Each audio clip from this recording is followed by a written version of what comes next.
C.S. Lewis, The Magician's Nephew, Chapter 6, The Beginning of Uncle Andrew's Troubles. Let go! Let go! Screamed Polly. I'm not touching you, said Diggory. Then their heads came out of the pool, and once more the sunny quietness of the wood between the worlds was all about them, and it seemed much richer and warmer and more beautiful than ever after the staleness and ruin of the palace they had just left.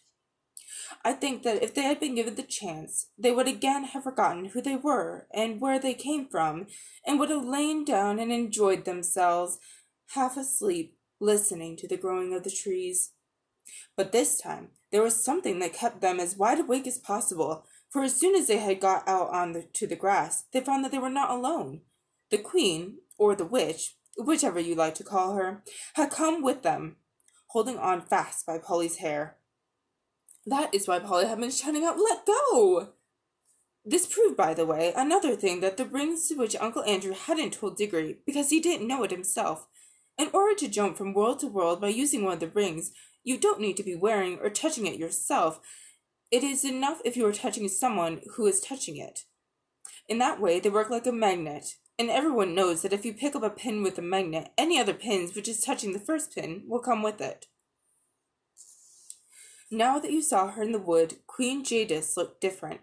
She was much paler than she had been, so pale that hardly any of her beauty was left, and she stooped and seemed to be finding it hard to breathe, as if the air in that place stifled her.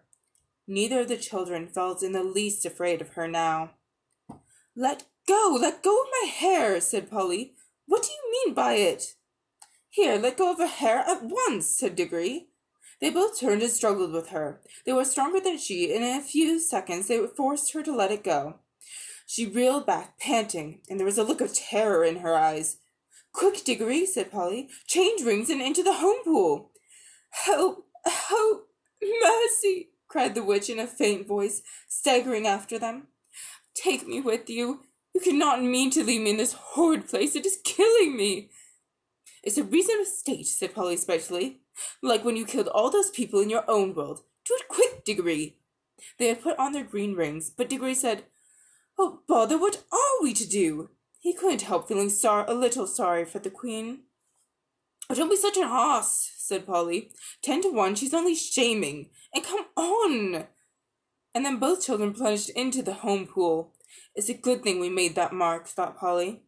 But as they jumped, Diggory felt that a large cold finger and thumb had caught him by the ear, and they sank down, and the confused shapes of all our world began to appear. The grip of that finger and thumb grew stronger. The witch was apparently recovering her strength. Diggory struggled and kicked, but it was not of the least use. In a moment they found themselves in Uncle Andrew's study, and there was Uncle Andrew himself, staring at the wonderful creature that Diggory had brought back from beyond the world.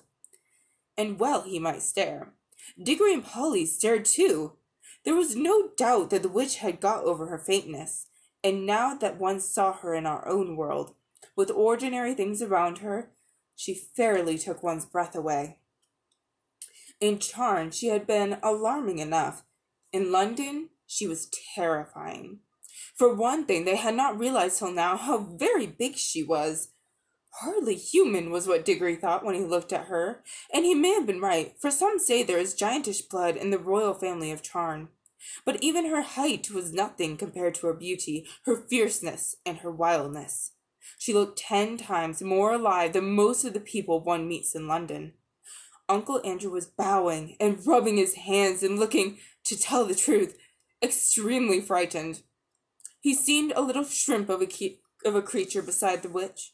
And yet, as Polly said afterward, there was a sort of likeness between her face and his, something in that expression.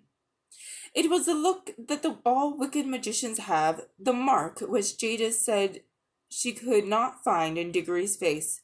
One good thing about seeing the two together was that you would never again be afraid of Uncle Andrew, any more than you'd be afraid of a worm before you had met a rattlesnake, or afraid of a cow before you had met a mad bull. Pah! Thought Diggory to himself. Him, a magician? Not much. Now she's the real thing. Uncle Andrew kept on rubbing his hands and bowing. He was trying to say something very polite, but his mouth had gone all dry so that he could not speak. His experiment with the rings, as he called it, was turning out more successful than he liked, for though he had dabbled in magic for years, he had always left all the dangers, as far as one can, to other people. Nothing at all like this had ever happened to him before. Then Jadis spoke. Not very loud, but there was something in her voice that made the whole room quiver. Where is the magician who has called me into this world? Uh, uh, Madam, gasped Uncle Andrew, I am most honored, highly gratified, a most unexpected pleasure. If only I had the opportunity of making any preparations, Where's the magician, fool? Said Jadis. I am, madam. I hope you will excuse my liberty these naughty children may have taken. I assure you there was no intention. You, said the queen in a still more terrible voice. Then in one stride she crossed the room, seized a great handful of Uncle Andrew's gray hair, and pulled his head back so that his face looked into hers. Then she studied his face, just as she had studied Diggory's face in the place of Charn. He blinked and licked his lips nervously all the time. At last she let him go, so suddenly that he reeled back against the wall. I see, she said scornfully. You are a magician of a sort.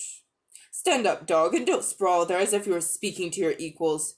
How do you come to know magic? You are not of royal blood, I swear. Well, not perhaps in the strictest sense, stammered Uncle Andrew. Not exactly royal, ma'am. The Catterleys are, however, a very old family, an old Cheshire family, madame. Peace, said the witch. I see what you are. You are a little peddling magician who works by rules and books. There is no real magic in your blood and heart. Your kind was made an end of in my world 1,000 years ago, but here I shall allow you to be my servant. I should be most happy, delighted to be of any service, a pleasure, I assure you. Peace! You talk far too much. Listen to your first task. I see we are in a larger city. Procure for me at once a chariot, or a flying carpet, or a well-trained dragon, or whatever is usual for royal and noble persons in your land. Then bring me to palaces where I can get clothes and jewels and slaves fit to my rank. Tomorrow I will begin the conquest of this world. I will go and order a cab at once, gasped Uncle Andrew.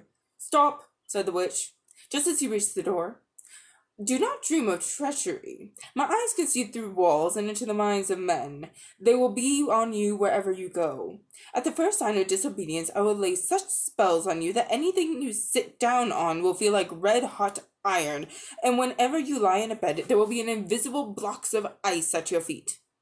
Now go. The old man went out, looking like a dog with his tail between his legs. The children were now afraid that Jadis would have something to say to them about what had happened in the wood. As it turned out, however, she never mentioned it, either then or afterward. I think, and Diggory thinks too, that her mind was of a sort which could not remember that quiet place at all, and however often you took her there, and however long you left her there, she would still know nothing about it. Now that she was left alone with the children, she took notice of either of them. And that was like her too. In Charn she had taken no notice of Polly, till the very end, because Diggory's the one she wanted to make use of. Now that she had Uncle Andrew, she had no notice of Diggory. I expect most witches are like that. They are not interested in things or people unless they can use them. They are terribly practical. So there was silence in the room for a minute or two, but you could tell by the way Jadis tapped her foot on the floor that she was growing impatient.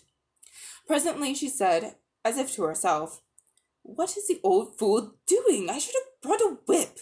She stalked out of the room in pursuit of Uncle Andrew without one glance at the children. Whew, said Polly, laying out a breath of relief. And now I must get home. It's frightfully late, and I shall catch it. Well, do come back as soon as you can, said Diggory. This is simply ghastly having her here. We must make some sort of plan. That's up to your Andrew. That's up to your uncle now, said Polly. It was he who started all this mess about the magic. That's all the same. Will you come back, won't you? Hang it all, you can't leave him alone in a scrape like this. I shall go home by the tunnel, said Polly rather coldly. That'll be the quickest way. And if you want me to come back, hadn't you better say you're sorry? Sorry? Exclaimed Diggory. Well, now, that isn't just like a girl. What have I done? Oh, nothing, of course, said Polly sarcastically. Only nearly screwed my wrist off in that room with all that waxworks like a cowardly bully. Only struck the bell with the hammer like a silly idiot. Only turned back in the woods so that she had time to catch hold of you before we jumped into our own pool. That's all. Oh, said Diggory, very surprised. Well, all right, I'll say I'm sorry. And I really am sorry about what happened in the waxworks room. There, I've said I'm sorry. And now do be decent and come back. I shall be in a frightful hole if you don't. I don't see what's going to happen to you. It's Mr. Ketcherley who's going to have to sit on hot chairs and have ice in his bed, isn't it? It isn't that sort of thing, said Diggory. What I'm bothered about is Mother. Suppose that creature went into her room. She might frighten her to death. Oh, I see, said Polly in a rather different voice. All right, we'll call it Pax. I'll come back if I can, but I must go now. And she crawled through the little door into the tunnel, and that dark place among the rafters, which had seemed so exciting and adventurous a few hours ago, seemed quite tame and homely now. We must go back to Uncle Andrew.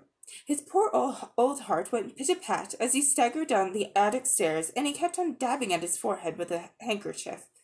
When he reached his bedroom, he was the floor below.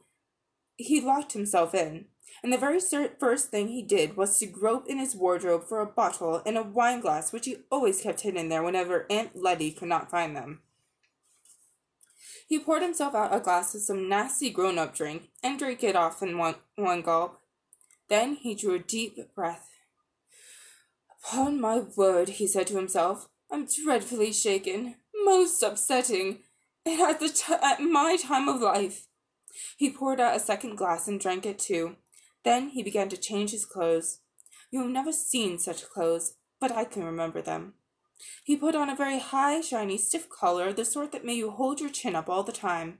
He put on a white waistcoat with a pattern on it, and arranged his gold-watch chain across the front.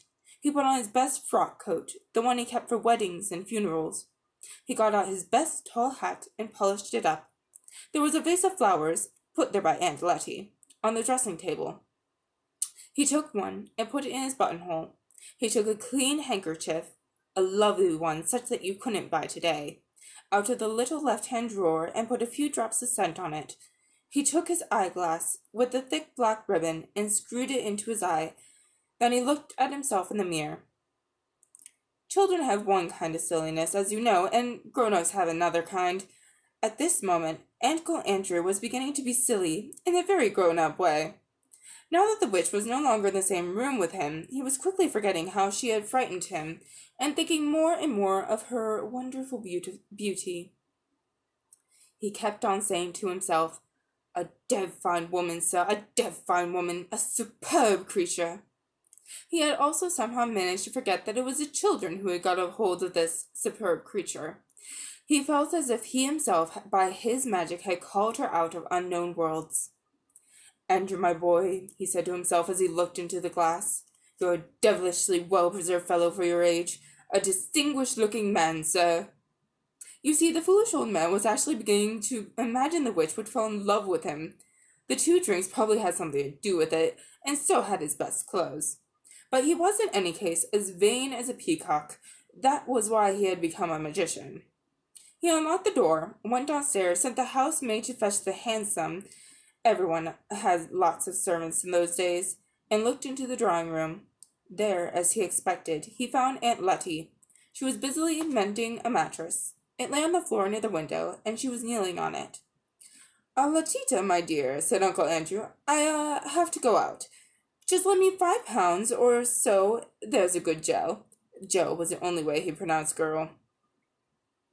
No, Andrew dear, said Aunt Letty in her firm, quiet voice, without looking up from her work. I've told you times without number that I will not lend you money. Now pray don't be troublesome, my dear Joe, said Uncle Andrew. It's most important. You will put me in a deucedly awkward position if you don't. Andrew, said Uncle Letty, looking him straight in the face, I wonder you are ashamed to ask me for money." There was a long, dull story of a grown-up kind behind these words.